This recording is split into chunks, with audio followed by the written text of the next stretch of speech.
Welcome. In this video, I'll show you how to join Discord Guild on mobile. All right. So if you find this video helpful, please leave a like and subscribe to the channel for more such tutorial. Now, first up, go ahead and open up the Discord app. Now, once done, minimize the app. Now, go ahead and open up your favorite browser.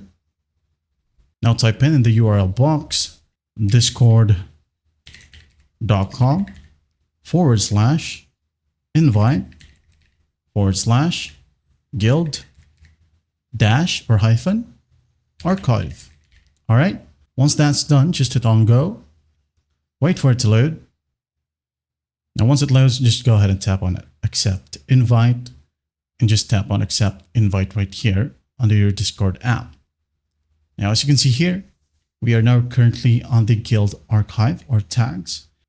Now, in here, just tap on a section to look for a guild. For example, this one right here. All right.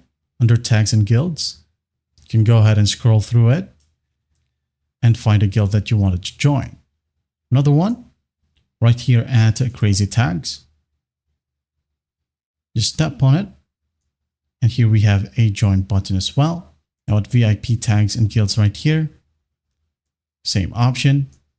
And as you can see here, we have the guild tag posted in here besides the guild name. That's basically how you do it.